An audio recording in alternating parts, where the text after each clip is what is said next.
Muito boa tarde, senhoras e senhores parlamentares, senhoras e senhores aqui presentes e também a todos que nos assistem. Sob a proteção de Deus, declaro aberta a presente sessão. Declaro que as atas das reuniões anteriores foram disponibilizadas eletronicamente.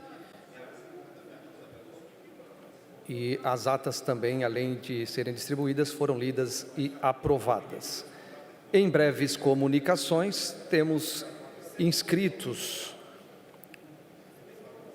cerca de 7 deputados, e a primeira a fazer uso da palavra é a deputada Luciane Carminati, que dispõe do tempo regimental.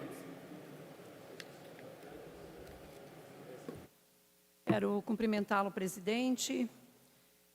Quero cumprimentar todos os deputados que estão aqui conosco, também os que estão assistindo, também pelos canais da TVAL.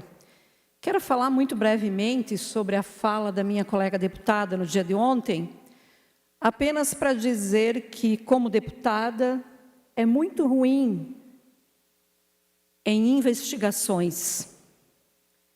Quero dizer que eu aprendi na política que a Coca-Cola só é o que é porque ela se preocupa com a sua imagem, com o seu produto, e não com a imagem da Pepsi.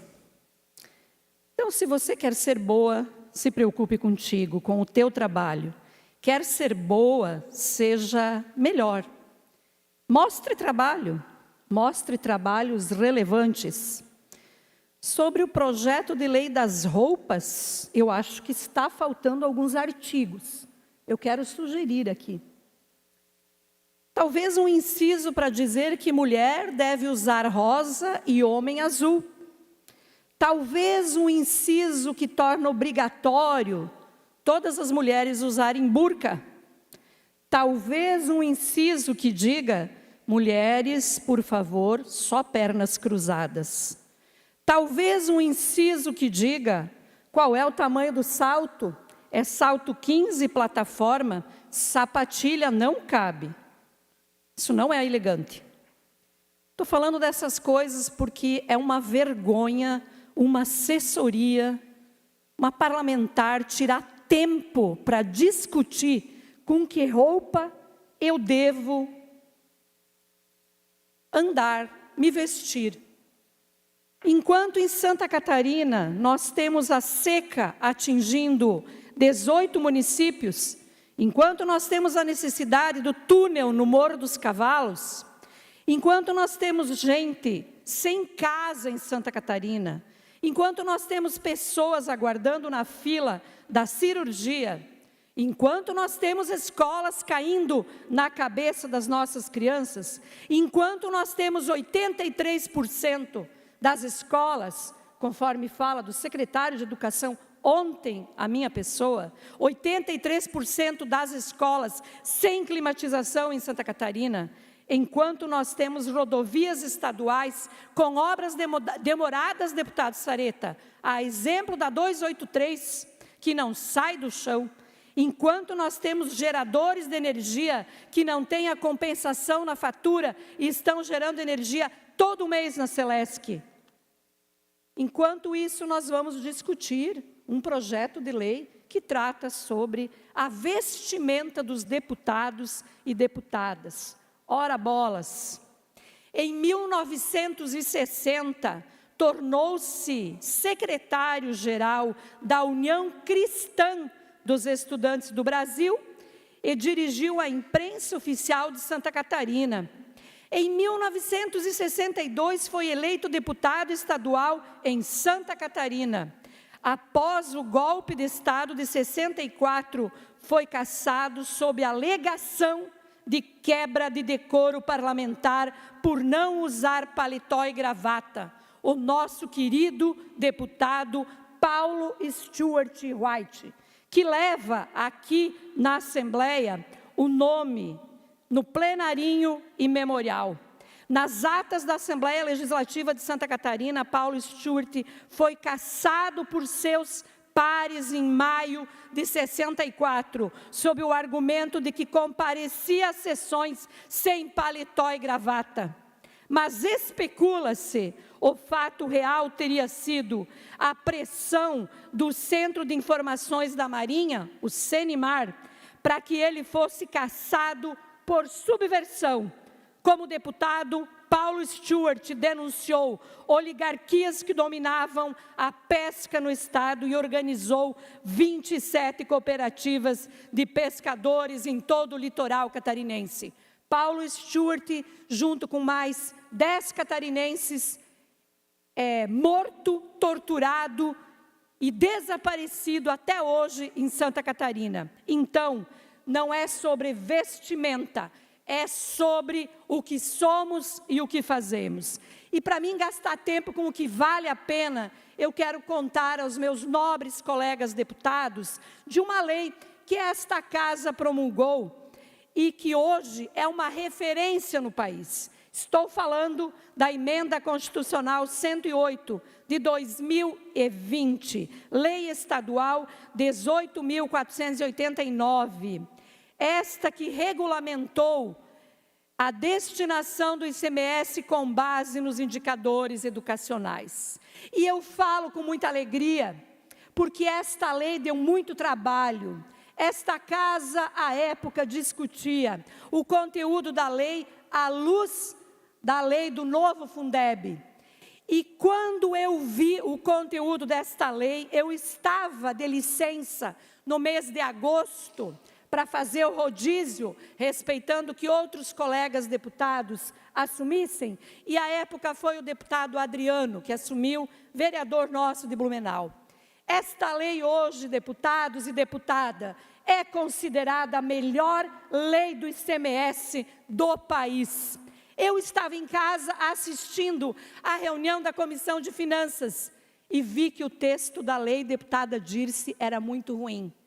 E que não seria positivo para a educação municipal de 295 municípios. Liguei imediatamente para o deputado Júlio Garcia, que era o relator da matéria, e que hoje é o nosso presidente aqui. Liguei e disse: Júlio, por favor, segure a relatoria até que eu volte, porque esta lei não vai beneficiar os municípios catarinenses. E o Júlio prontamente assim o fez. Quando eu retornei, nós abrimos um debate com o presidente, deputado Marcos Vieira, na Comissão de Finanças, e o deputado Júlio, relator, que já tinham, inclusive, construído uma audiência pública aqui, com todos os prefeitos. Portanto, a FECAM tinha um outro entendimento sobre a lei. O que nós fizemos? Eu abri a conversa dizendo: vamos mudar esse conteúdo e vamos garantir no texto da lei que os indicadores de melhoria, resultados de aprendizagem e de aumento do acesso e permanência dos estudantes seja considerado para distribuir 10% dos recursos do ICMS. Desta forma, o que aconteceu?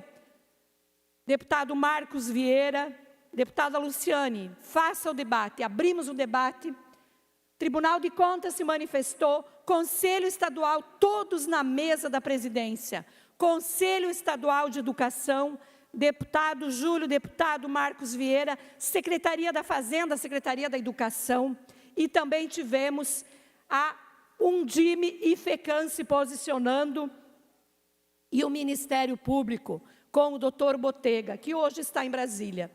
E foi por todas essas mãos que nós construímos a melhor lei do país. E no final de 2023, eu estive em Belém, a convite do Instituto Rui Barbosa, representando esta casa para falar da melhor lei, deputada Dirce, do país. Então, eu quero dizer que é assim que eu trabalho. Eu trabalho mostrando resultado. E resultado que às vezes é muito difícil, porque você tem que colocar na mesa governo municipal, governo estadual, você tem que colocar os deputados, as comissões, os conselhos, os órgãos de controle. Mas a gente ganha um salário para produzir coisas boas.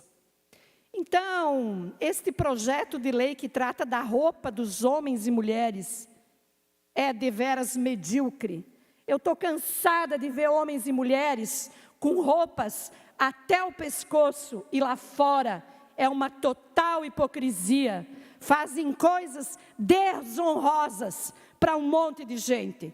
E termino dizendo que, como deputada, eu me orgulho da minha trajetória. Nunca tive que apagar nada nas minhas redes sociais. Está tudo lá, o que eu fui, o que eu sou e o que eu serei. Muito obrigada.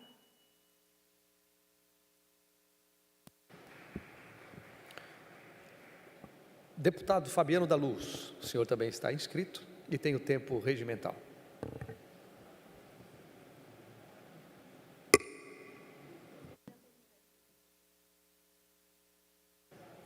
Boa tarde, deputado Marcos da Rosa, que preside esta sessão, meus colegas deputados que aqui estão.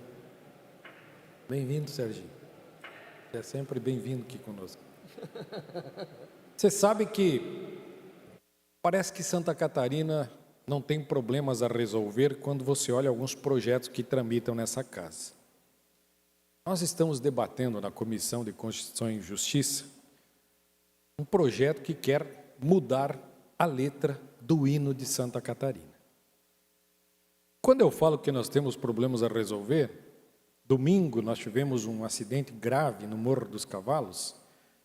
Inclusive, deputado Serginho, quero parabenizar Vossa Excelência, porque eu acompanhei todo o fato pela sua rede social, que estava lá presente ao vivo. Mas com a rodovia interditada, a solução foi desviar por uma rodovia estadual, por Anitápolis, que é estrada de chão, não tem pavimentação. E assim são várias rodovias aqui em Santa Catarina. Nós estamos debatendo nessa casa inúmeros projetos de vários deputados sobre a segurança nas escolas. E é um tema delicadíssimo, que precisa ter a nossa atenção de todos os poderes, para a gente, de alguma forma, proteger mais as nossas crianças. E assim eu poderia falar dos programas de cirurgias, de medicamentos faltando, de quanta coisa nós temos que discutir para melhorar Santa Catarina. Mas, no entanto, um dos temas em debate é a mudança da letra do hino, com o argumento de que muita gente, ou a maioria, não sabe cantar o hino de Santa Catarina. Como a maioria dos brasileiros não sabe cantar o hino nacional, como a maioria dos municípios as pessoas não conseguem ou não sabem cantar a letra do hino municipal.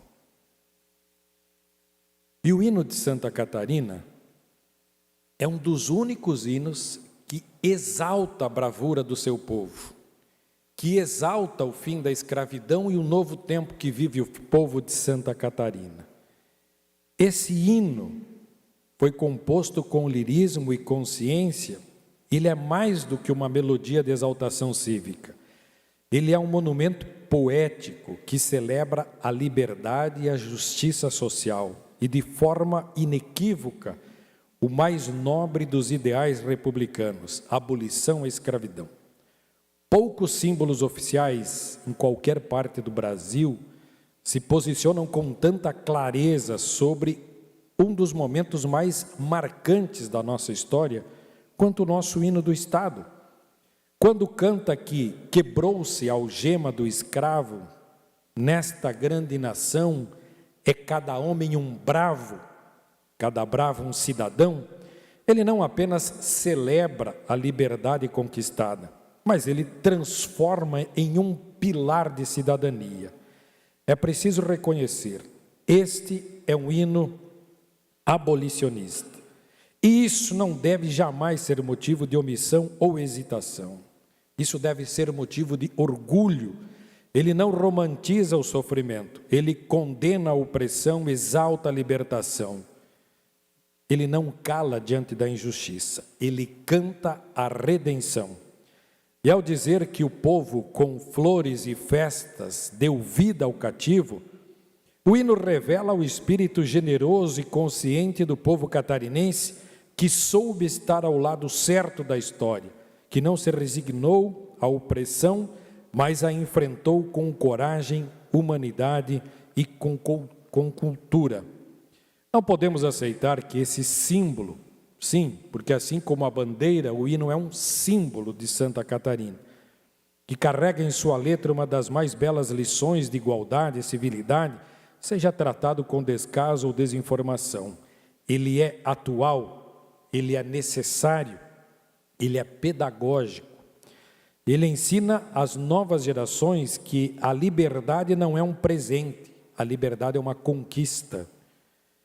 E que a cidadania plena só existe quando se rompe toda forma de corrente, seja ela física, institucional ou simbólica. Santa Catarina deve se orgulhar de ter um hino que não apenas celebra vitórias, mas constrói consciência. Um hino que transforma a memória da dor em semente da justiça. Por isso, eu reafirmo com convicção que manter o hino de Santa Catarina é preservar uma lição de humanidade, é reconhecer a importância de uma mensagem que ainda ecoa como esperança e compromisso. Não há liberdade sem justiça e não há justiça sem memória. Que nós continuamos a preservar um dos nossos grandes símbolos, que é o hino de Santa Catarina, que foi feito lá em 1892. É a nossa história viva, preservada na memória e no nosso cantar de orgulho de sermos catarinenses e termos um dos melhores hinos desse país. Obrigado, presidente. Deputado Mário Mota, o senhor também tem o tempo regimental. Enquanto o senhor assume a tribuna, eu quero dar as boas-vindas, em nome dessa presidência e também de todos os colegas parlamentares, ao prefeito Henrique, de Anita Garibaldi, e também aos vereadores Luiz Carlos e Dirceu. Todos são do União Brasil. Bem-vindos. Deputado Mário Mota. Senhor presidente, senhora deputada, demais colegas parlamentares, a todos os presentes nesta casa, muito obrigado pela vinda. Amigos que acompanham pela TVA, YouTube e demais redes sociais da ALESC. Senhores, senhoras, é impossível ignorar as cobranças que surgem a cada novo incidente ou acidente no Morro dos Cavalos, na BR-101. Mais uma vez, um acidente grave reacende a urgência de se construir um túnel duplo para transpor esse trecho crítico. Desde 2022, quando um deslizamento escancarou os pontos de riscos do local, esse projeto vem ganhando cada vez mais força e não é para menos. Mas ao falar de obra tão importante para Santa Catarina, precisamos lembrar que ela não é uma ideia recente, pois isso evidencia o descaso que o Estado vem sofrendo. Senhores, muita atenção. O projeto para a transposição do Morro dos Cavalos, por meio da construção de túneis, foi contratado em 2007 e já está pronto há mais de uma década. Eu estou dizendo que o projeto já existe desde 2007. Nesse sentido, permitam-me adentrar alguns detalhes técnicos dessa obra. O edital para a elaboração do projeto foi publicado em 2007, o contrato assinado em 2008, no mês de julho. E acreditem, o projeto dos túneis foi concluído em 2010. Há 15 anos, temos o projeto dos túneis pronto. Nele estão previstos 2 túneis entre os quilômetros 232 e 235 mais 200 metros, uma solução pensada para trazer segurança e fluidez ao tráfego. Ressalta-se que não havia barreiras ambientais para impedir o avanço da obra. A licença ambiental prévia foi emitida em agosto de 2013 e a licença para instalação, a de número 1250/2018, também foi garantida. O responsável por solicitar essas licenças foi o DENIT, que planejava a transposição do Morro dos Cavalos. Apenas para registro, eu peço o primeiro slide no telão. Aí está, senhores. Notem que eu destaco em amarelo o DENIT como a empresa requerente da licença e o projeto de transposição do Morro dos Cavalos com o empreendimento licenciado.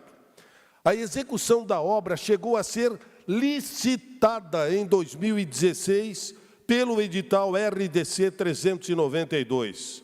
Eu trago alguns trechos do termo de referência do edital, destacando o valor e o prazo de execução constantes naquele ato. Está no telão. Esta é a capa do termo referenciado, o processo de licitação para a contratação da empresa visando a construção dos túneis do Morro dos Cavalos. No próximo slide, consta em destaque a descrição do projeto a ser executado. Observem. Túnel esquerdo com 2.220 metros de comprimento, sendo 1.630 em rocha e 590 em solo rocha alterada mole. Túnel direito, 2.220 metros de comprimento, 1.580 em rocha, 220 em solo rocha alterada mole e 420 metros em túnel a céu aberto, que é chamado de túnel falso. Orçamento, valor total do empreendimento, na época, R$ 306.256.483,82. Prazo de execução na época, 1.080 dias consecutivos, 36 meses. Que ótimo! Infelizmente, o processo foi suspenso logo depois e cancelado pelo Tribunal de Contas da União em 2017.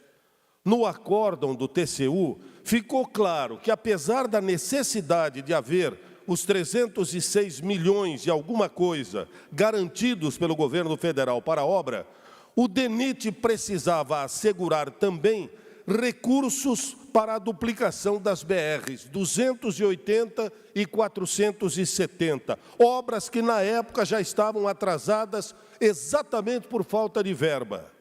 Outro ponto que atravou o projeto foi a questão indígena, algo que é do conhecimento de todos e que eu não vou detalhar. Trazendo para o momento atual, o túnel não está inserido no contrato de concessão da Artéries Litoral Sul, assinado em 2007 com a ANTT. Nem mesmo o termo aditivo de 2012, que acrescentou o trecho do Morro dos Cavalos até a divisa com Paulo Lopes, total de 23 quilômetros, remeteu à concessionária a obrigação de executar a obra dos túneis. Próximo slide. Cláusula 9ª desse aditivo demonstra, em um outro slide, a responsabilidade evidente pela construção do túnel, que não foi anexada ao aditivo 001. A Artéries Litoral havia ganho a concessão da divisa do Paraná até Aririú, Palhoça, onde ela construiu o pedágio. Um pedágio inconstitucional, porque quem morava na Pinheira, Praia do Sonho, tinha que pagar pedágio para vir ao centro da sua própria cidade. Por isso, acrescentaram 23 quilômetros a essa concessão. E a Artéries passou a cuidar da rodovia até a divisa com Paulo Lopes, para onde foi transferido o pedágio. Lá está, próximo slide, por favor, esse anterior. Não, o anterior, por favor. Cláusula 9ª. Para aumento da capacidade no segmento Morro dos Cavalos, a 4ª faixa e túneis, bem como demais obras não previstas no plano, se confirmada sua necessidade e viabilidade econômica, deverão ser executadas por conta do DENIT ou, se realizada pelas concessionárias, deverão ser incorporadas ao plano por meio de revisão, garantindo o reequilíbrio econômico-financeiro do contrato. O que significa isso? Se a Artéries tivesse ou tiver que construir, vai para o preço do pedágio, para cobrir exatamente a despesa. Resultado, como não incluíram na concessão dos 23 quilômetros os 2 túneis, perdeu-se mais uma bela oportunidade da obra sair do papel. Mesmo que a Artéries demorasse mais de uma década de atraso, como aconteceu no contorno, mas os túneis estariam iniciados. Recentemente, os deslizamentos de 2022 e de 2024 jogaram luz sobre o problema. Nossa equipe técnica do gabinete identificou falhas graves no gerenciamento de risco das encostas e na fiscalização, o que levou a uma denúncia feita pelo nosso gabinete em andamento no CGU, no Ministério Público Federal e no Tribunal de Contas da União. Concomitante a isso, as cobranças pelos túneis voltaram com força, inclusive aqui nesta casa, pressionando o Ministério da Infraestrutura e o DENIT. Mas o que temos atualmente? Resultado de tanta cobrança. No sentido de tentar atender às diversas reivindicações recebidas, o projeto antigo do túnel, aquele que eu mostrei no início da fala, foi anexado a um processo em andamento na NTT, que avalia se ele precisa de atualizações. Neste sentido, a Gerência de Engenharia Rodoviária da agência, a NTT, em nota técnica em dezembro do ano passado, agora recente, apontou objeções mencionando que, slide, por favor, é imprescindível que após a atualização dos estudos de tráfego, estudos hidrológicos e levantamento cadastrais topográficos, seja verificada a necessidade de revisões nos seguintes elementos do projeto, considerando as condições apresentadas.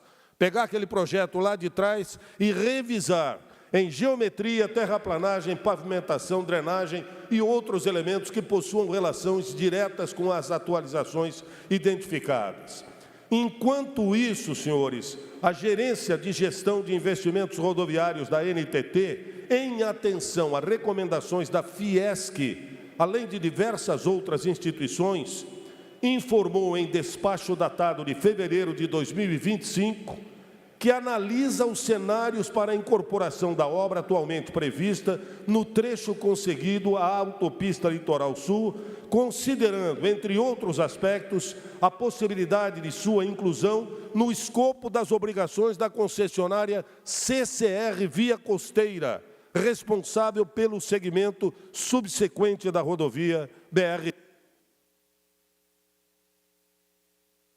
Lhe concedo mais um minuto. Eu vou tentar, eu não sei se conseguirei em um minuto, mas eu lhe agradeço muito. 2 minutos. Pois não, vamos tentar. Eu disse que uma ideia da NTT é incluir os túneis como obrigação da CCR, que vai de Paulo Lopes a Pasto de Torres, porque o pedágio nesse trecho sul é mais barato do que aqui. Ele poderia ser acrescido de alguns valores que cobririam exatamente a construção dos túneis. Eu lembro que a Fiesc vem defendendo publicamente que a obra do túnel seja incorporada ao contrato da CCR Via Costeira. A entidade argumenta que o valor do pedágio cobrado pela CCR, que é menos da metade do que o praticado pela Artéries no trecho norte, permitiria absorver o investimento de cerca de... Hoje os túneis custariam, no mínimo, 1 bilhão e 200 milhões de reais, sem impactar tanto os usuários.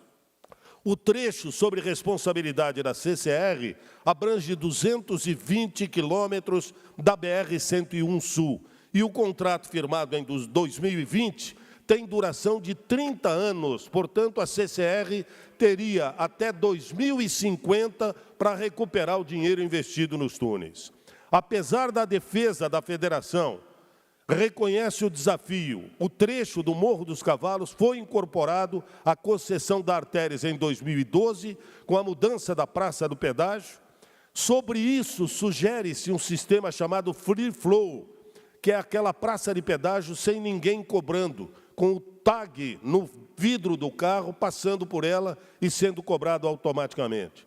Para concluir, amigos que nos acompanham, a última informação que nossa equipe encontrou em um processo de acesso público vem da Superintendência de Infraestrutura Rodoviária da NTT, assinado há poucas semanas, que menciona o seguinte, é a minha fala final, sobre o assunto, por favor, lá está, é só essa página, por favor, sobre o assunto informa-se que tramitam no âmbito do processo...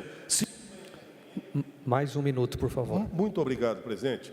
Sobre o assunto, informa-se que tramitam no âmbito do processo 50.500/2024 tratativas correlatas ao termo abordado nos presentes autos, O referido processo foi encaminhado à Procuradoria-Geral junto à NTT por meio de um despacho CIPRO, e ali números, para manifestação acerca da possibilidade jurídica de aplicação da opção de investimento cruzado. Diante do exposto, informa-se que o presente processo permanecerá sobrestado até a manifestação da Procuradoria Federal junto à NTT ou conforme deliberação superveniente até a definição acerca da qual a concessionária é responsável pela incorporação do túnel. Ou seja, linha cruzada, a CCR constrói os túneis, cobra exatamente no seu pedágio e faz a transposição juntamente com o pedágio que é cobrado no trecho norte. Esta é a parte técnica de todo o processo. Nós temos ainda, deixe-me ver aqui, ok, vamos passar ao horário reservado aos partidos políticos. PL, deputada Ana Campagnolo fará uso da palavra, tem o tempo regimental.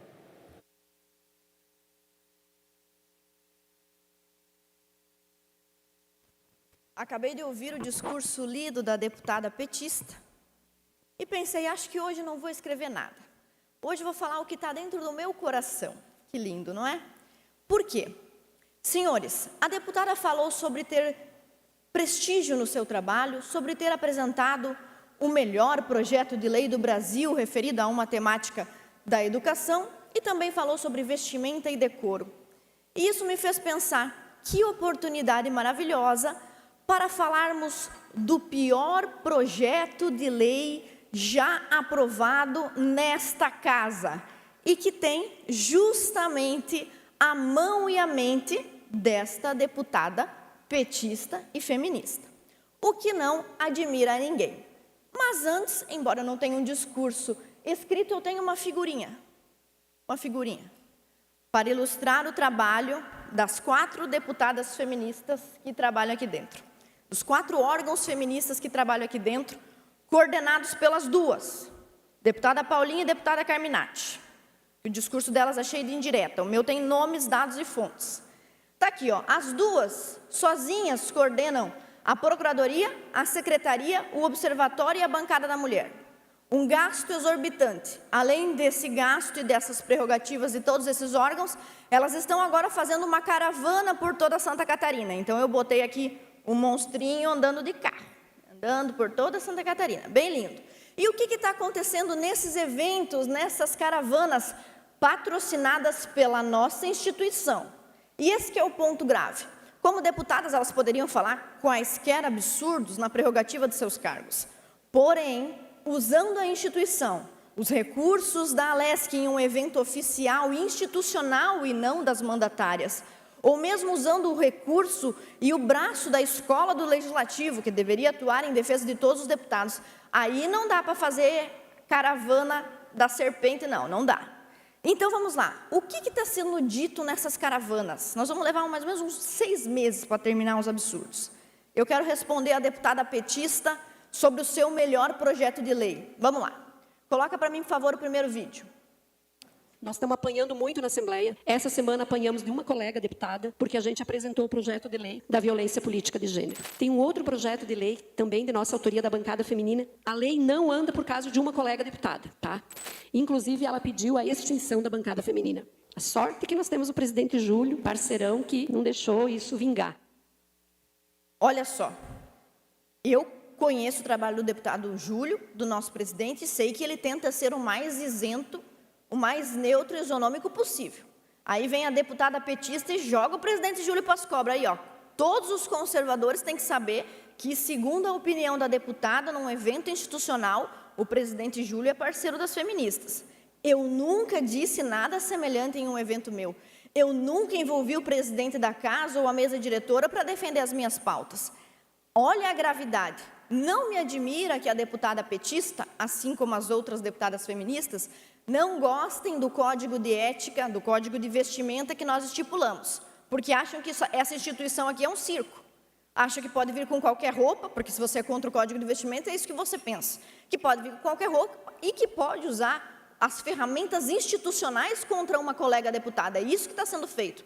Nesse trecho que os senhores acabaram de assistir, A deputada fala em nome da Procuradoria, aqui ó, em nome do nosso mascotinho, em nome da Secretaria, da Procuradoria, do Observatório, da bancada, da Escola do Legislativo, da Alesc, e ainda cita o nome do presidente. Mas não é só o presidente Júlio que ela envolveu no negócio dela, não.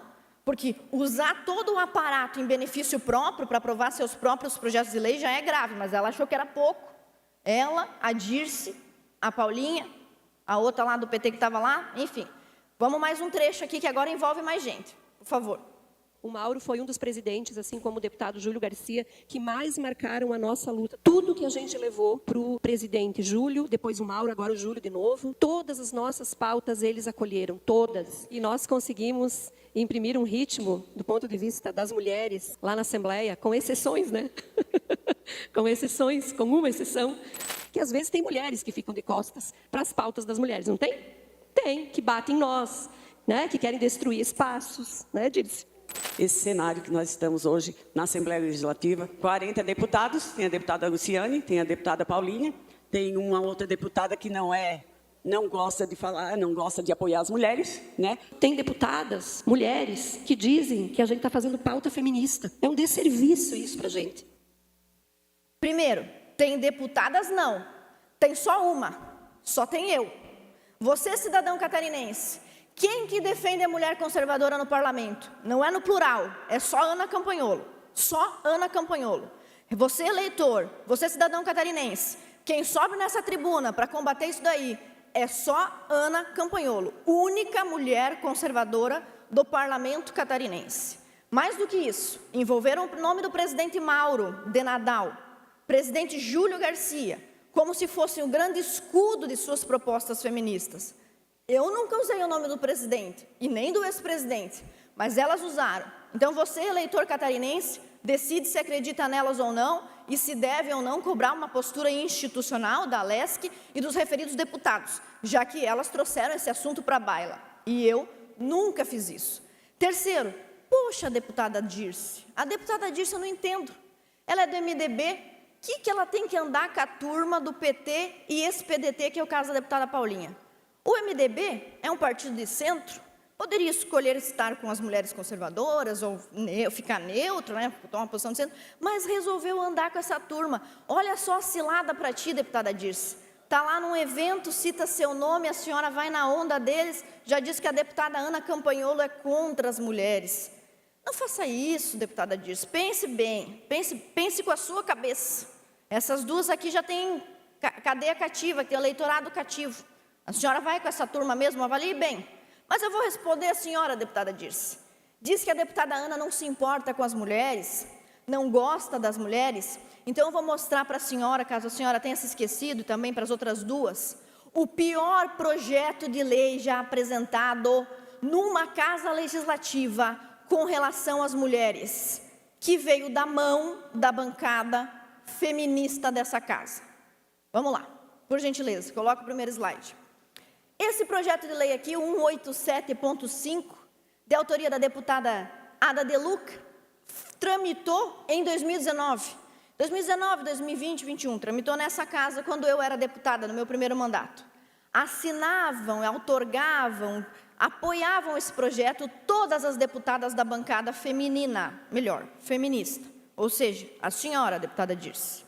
A senhora também, era melhor não ter se metido, né? A senhora, deputada Dirce, ajudou a apoiar esse projeto, sem falar, evidentemente, da Paulinha e da Carminati. Querem saber o que esse projeto fez com as mulheres? Vamos lá.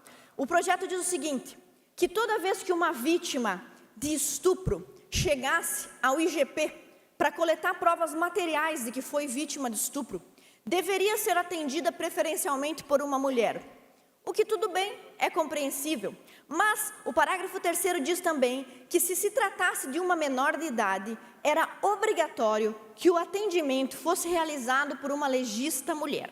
Então, meninas e adolescentes, mulheres, vítimas de estupro e de pedofilia, somente poderiam ser atendidas por médicas mulheres. O primeiro pressuposto desse projeto é dizer que todos os homens são maus e violentos e que não podem atender. Mas esse é um pressuposto ideológico. O conservadorismo rejeita as ideologias e gosta de dados, gosta da verdade. Então, nós vamos ignorar aí os pressupostos ideológicos e vamos falar sobre a constitucionalidade dessa aberração feminista. Pode passar mais um. Não sei como que isso acontece, é um milagre, né? Pois bem, o projeto de lei foi relatado justamente por outras feministas. Deputada Marlene Fengler, que na minha opinião não devia estar com essa turma, mas não sei porque que ela quer estar, está lá, né? A deputada Marlene Fengler na Comissão de Direitos Humanos e a Paulinha, ela, grande musa das feministas. As duas relataram o projeto da própria bancada. Veja que democrático. A bancada apresenta um projeto e as deputadas da bancada relatam o projeto. Maravilhoso. E o projeto foi, portanto, aprovado. Pode passar mais um.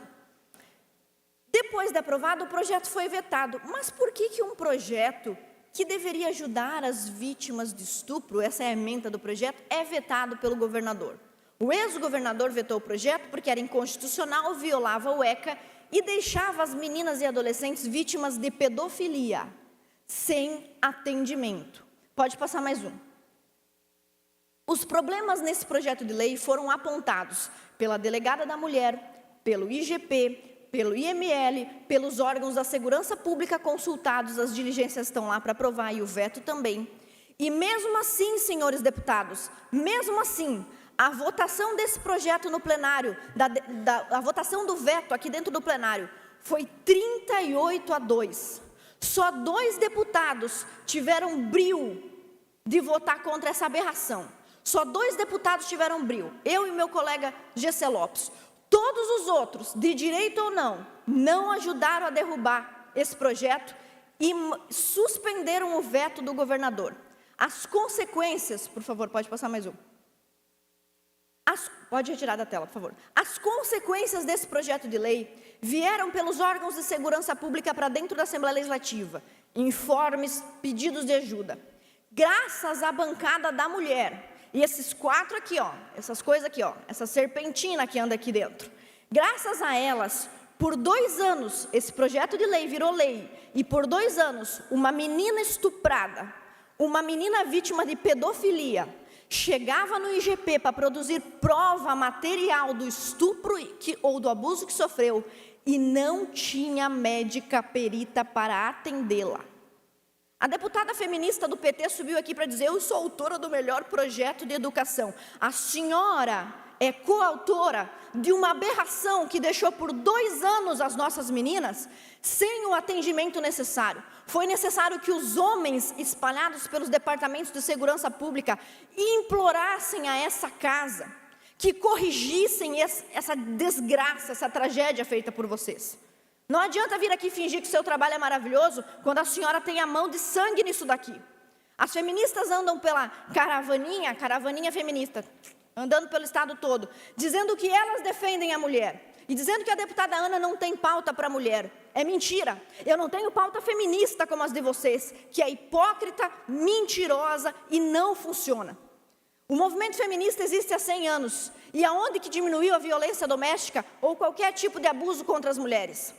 Não sabem fazer políticas públicas para as mulheres. E mais, pior, as instituições apoiam, além dos 38 deputados daqui de dentro, homens e mulheres que apoiaram isso, as instituições apoiam essa aberração que deixou as nossas meninas vítimas de pedofilia e abuso sem atendimento. É culpa das senhoras, esse sangue está na mão das senhoras. Querem vir para cá dizer que fizeram o melhor projeto de lei do Brasil? Fizeram o pior projeto de lei. É uma vergonha para essa casa. E não basta ser uma vergonha, ainda a nossa instituição, a própria LESC, divulga como se fosse bom. Coloca o último vídeo para mim, por favor.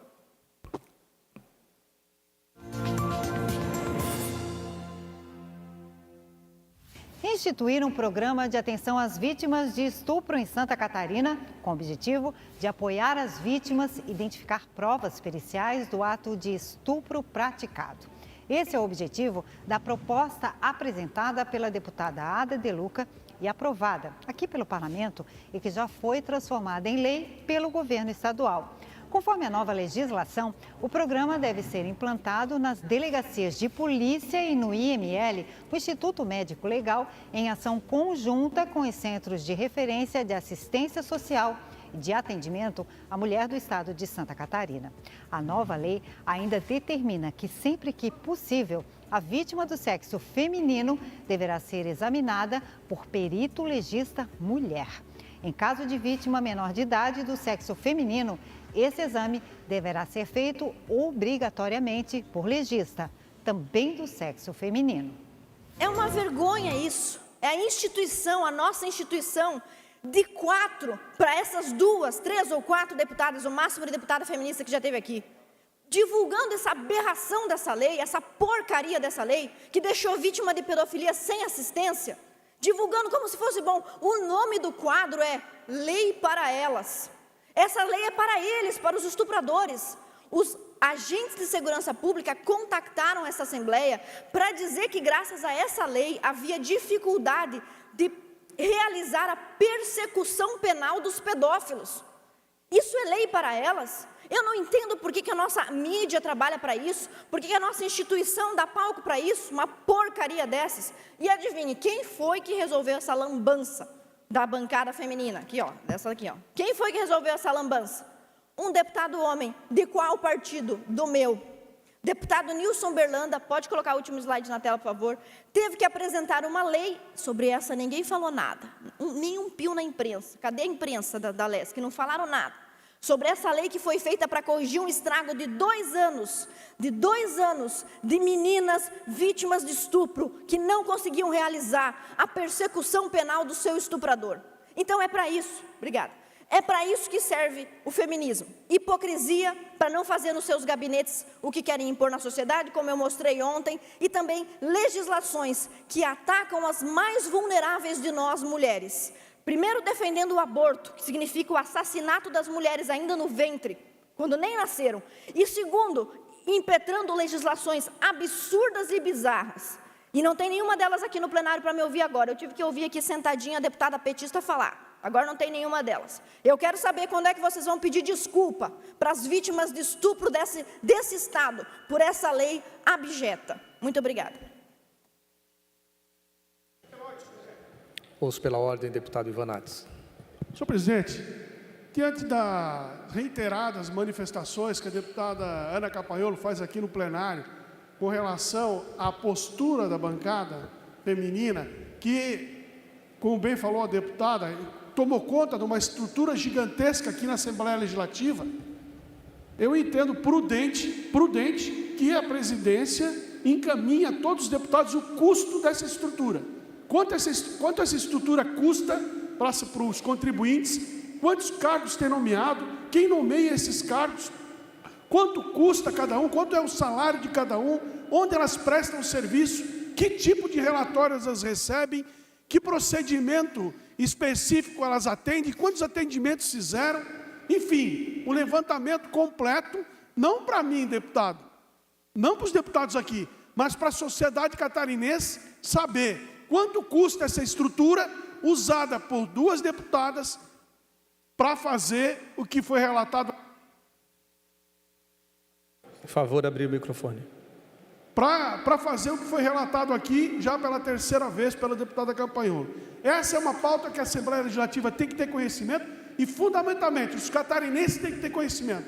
Porque, pelo que se nota, devagarzinho, num projeto de lei aqui, outro ali, foram criando uma grande estrutura na Assembleia Legislativa, comandada por 2 deputadas que obviamente, nomeiam cargos muito bem remunerados e que prestam um desserviço, pelo que se vê, pelo que disse aqui a deputada Ana Campagnolo, um desserviço aos catarinenses. Isso é muito grave e eu peço a Vossa Excelência que atenda o requerimento verbal desse deputado para que Santa Catarina saiba quanto custa, quem trabalha, quanto ganha e quem nomeou essas pessoas que trabalham nesses órgãos e o tipo de serviço que prestam, senhor presidente. É pela ordem também. Muito bem, registre-se o requerimento verbal feito pelo deputado Ivanates e o assunto será deliberado na nossa mesa diretora. Deputado Sargento Lima. Anexa-se ao pedido do deputado Ivanates o meu pedido que já existe formal, que não é verbal. já foi encaminhado para a presidência já, para que a gente possa levantar todos esses dados, né? São quatro grupos aqui dentro, montados aqui dentro. A gente quer saber quem são, aonde trabalham, o que fazem, salário, o que percebem aqui dentro, os gastos, né? Então, isso aí já foi feito, já está encaminhado para a presidência e anexa aqui, e eu reforço aqui as palavras do deputado Ivanates, isso tem que ser de conhecimento de todos os deputados, e o quanto antes ali. Então, eu peço urgência ali para que seja respondido esse pedido ao nosso gabinete ali, para que a gente possa deixar todos cientes do quanto se gasta, quanto custa isso para o catarinense. Muito bem, registre também o reforço feito aqui pelo deputado Sargento Lima, que aliás já fez um requerimento formal, e nós vamos deliberar também sobre esse assunto na mesa diretora. Ainda no horário reservado aos partidos políticos, MDB e PSDB, União, PSD e PRD, PT e PSOL, pelo Partido Novo, o deputado Matheus Cadorim cedeu tempo para o deputado Sargento Lima, que fará uso da palavra nesse momento.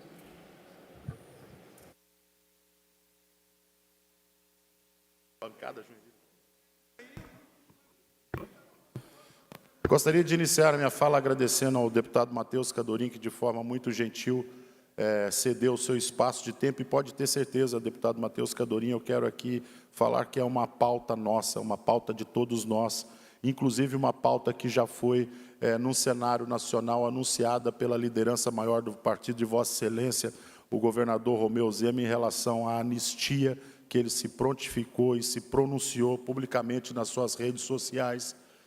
E eu quero aqui somente reforçar, bem rapidamente mesmo, uma campanha que foi lançada ontem aqui no estado de Santa Catarina, que se trata de conduzir essa votação e essas coletas de assinaturas para o PL da anistia reste aprovado lá na Câmara Federal, que nós iniciamos ontem aqui, que não é só o deputado que precisa ser lembrado no ano de 2026, em outubro, é o partido. Por isso que, coincidentemente, deputado Matheus Cadorim, tinha que ser com o Novo aqui, dividindo esse horário, porque o seu partido, de Vossa Excelência, já se manifestou. Todos os deputados do vosso partido federais já se manifestaram, todas as grandes lideranças já se manifestaram, assim como as grandes lideranças, assim como os políticos do PL, do Partido Liberal, já se manifestaram. Não existe mais fair play. Não é somente o político que diz não, não vou assinar. Quem tem que ser penalizado é o partido, porque essa é uma decisão coletiva dentro do partido. Então não venham com desculpas fracas, ou dizer que o Brasil é uma enorme colcha de retalhos, que o Brasil não é um torrão único. O que acontece em Brasília não reflete aqui no estado de Santa Catarina. Todas as boas e más decisões tomadas no âmbito federal acabam, de alguma forma, atingindo os mais distantes rincões do país. Então, eu fico muito feliz de ter visto tomando vulto no país inteiro, que não é só o deputado que precisa ser lembrado nas eleições de 2026, é o partido dele que precisa ser penalizado na urna. Acabou o fair play. Se você também concorda com isso, junte-se a nós nessa grande campanha. Vamos começar a separar o joio do trigo, daqueles que realmente conduzem a política de forma séria, aquelas pessoas que têm o verdadeiro entendimento do que significa democracia, que é um sistema de poder do qual é o povo que reveste aqueles que foram escolhidos, e não o contrário. É o povo que reveste de autoridade o político. Tem que ter representatividade. E hoje, com a mais absoluta certeza, mais da metade, uma grande maioria dos brasileiros hoje comungam da nossa ideia. E se todas as decisões boas são comemoradas de forma coletiva, as decisões ruins também. O bônus e o ônus tem que ser coletivizado. Então, que não pague somente aquele que covardemente se nega a assinar para que seja pautado o PL da anistia. Que o seu partido também seja penalizado. A lista vai rodar. Nós estamos com a lista dela pronta já. E é questão de dias para a gente decidir. É questão de dias para a gente descobrir quem realmente está do lado do povo e quem realmente deve algo à justiça e, portanto, se mantém calado. Portanto, foge de uma votação. Nós somos capazes aqui nessa casa de discutir qualquer assunto, por mais polêmico que seja, mas temos que discuti-lo. Se quer democracia, jogue no plenário e que coloque em votação. Mas não tire o direito daqueles que foram escolhidos pelo povo de poder dizer sim ou não. Um não eu ainda compreendo. Mas a covardia da omissão eu não compreendo. O não tem que ser dito ali no microfone. O não tem que ser apertado ali no painel de votação. Mas tirar o corpo fora é uma atitude covarde, uma atitude mesquinha, uma atitude tacanha, uma atitude pequena. Traz a discussão para o público. Isso é que tem que ser feito. Então eu quero aqui, mais uma vez, agradecer ao deputado Matheus Cardorim por ter me cedido o tempo do Partido Novo. Estou muito contente de estar participando desse processo da história, que eu sei que um dia eu vou contar para os meus netos. Foi essa geração de políticos que realmente retirou o Brasil do fundo do esgoto, do poço mais obscuro que existe, e trouxe ele lá do meio da obscuridade para ser entregue de novo como uma joia na mão do verdadeiro dono desse país, que é o povo brasileiro.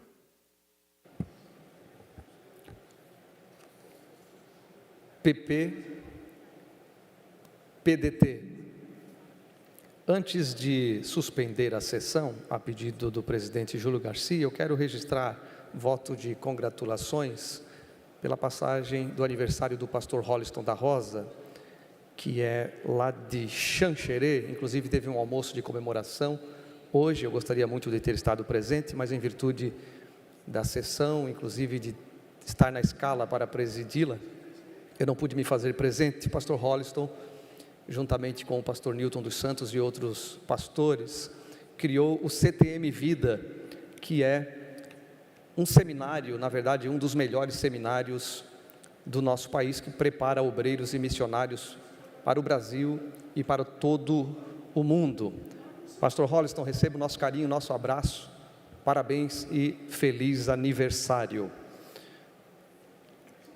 Portanto, a pedido do presidente dessa casa, deputado Júlio Garcia, suspendo a presente sessão para a manifestação do prefeito de Bela Vista do Toldo, senhor Francisco Carlos, acompanhado da rainha e das princesas, para a realização da divulgação da 31ª edição da festa do município de Bela Vista do Toldo, que acontecerá nos dias 26 e 27 de abril. Prefeito, o senhor está com a palavra.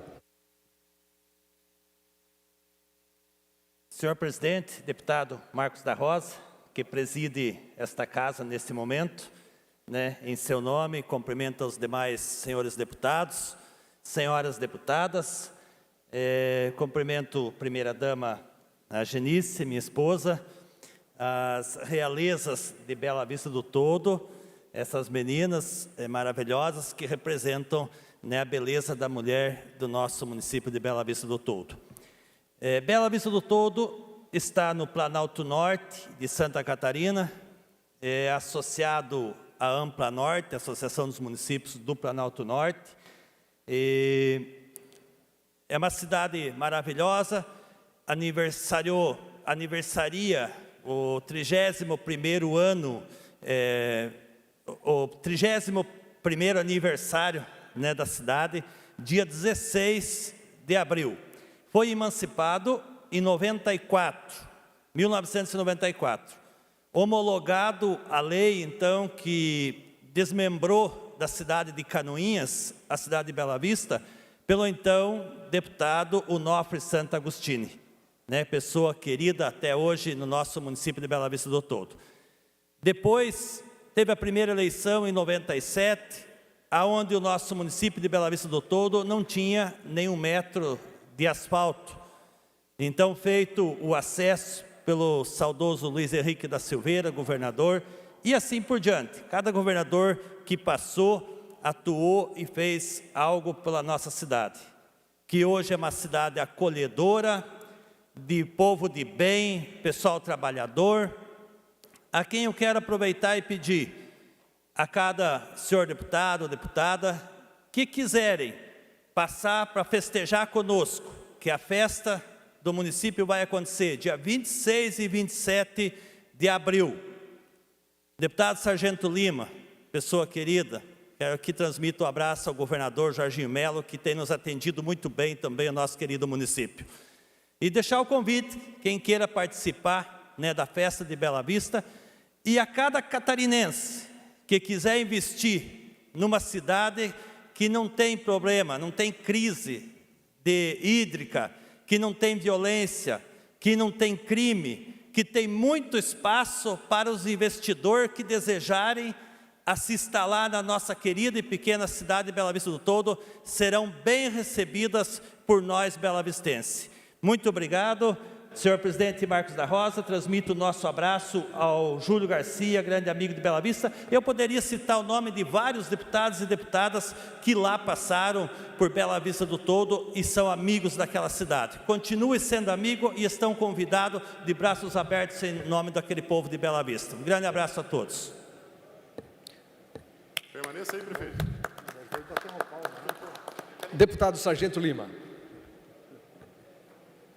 Prefeito, que alegria poder recebê-lo aqui na Assembleia Legislativa, uma cidade que eu tenho o prazer muito grande de conhecer, que é a cidade de Bela Vista do Todo. Fui muito bem recebido por senhor lá.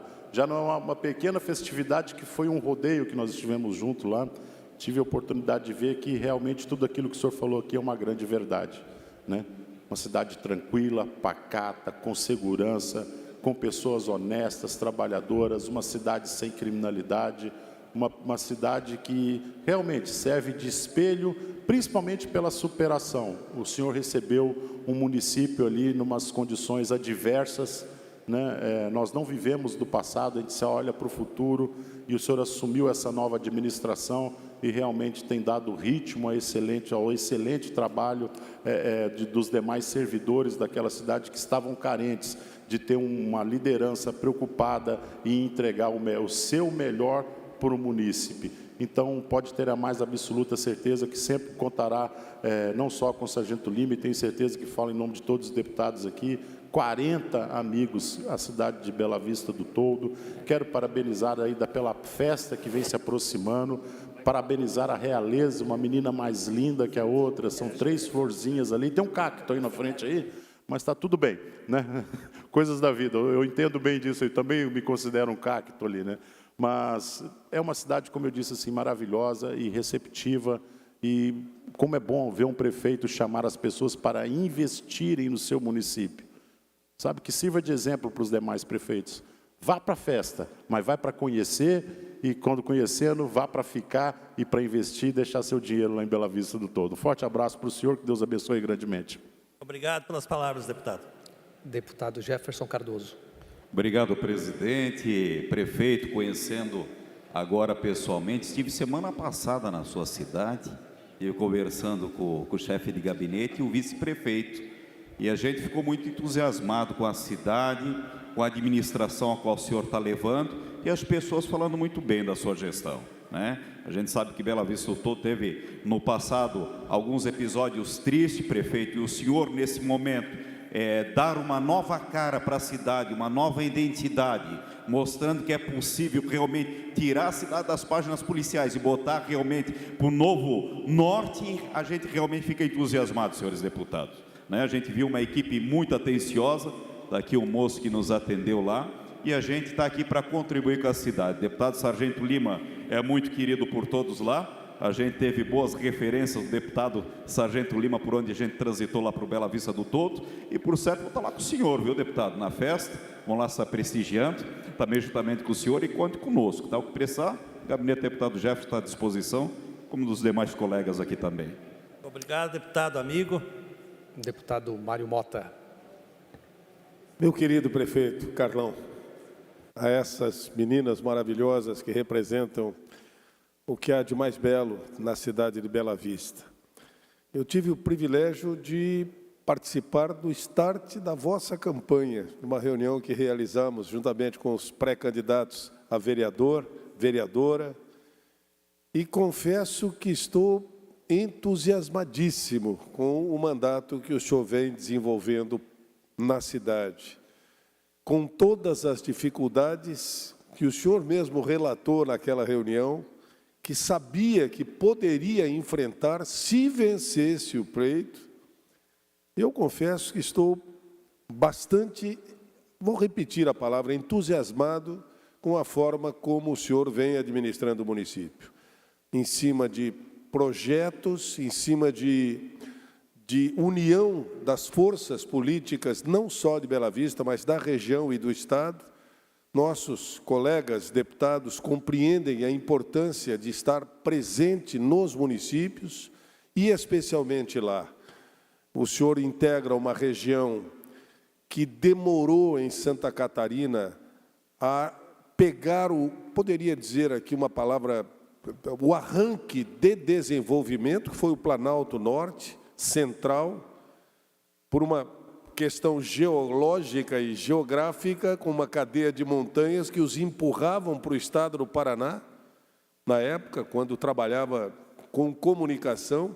Eu me recordo, foi um dos últimos pontos do estado de Santa Catarina a receber imagens de televisão aqui do estado. Os moradores daquela região assistiam mais a RPC TV do Paraná do que de Santa Catarina. Mas vocês já recuperaram muito desse desenvolvimento. E Bela Vista, sem dúvida, hoje caminha para a sua recuperação plena. Também fiquei muito feliz, como bem ressaltou o Sargento Lima, com a sua fala de chamar investimentos. Isso demonstra confiança, demonstra segurança do que está fazendo na administração e, principalmente, esperança, que é diferente do verbo esperar. Existe verbo em esperança, que é o verbo esperançar, que significa acreditar, arregaçar as mangas e ir atrás.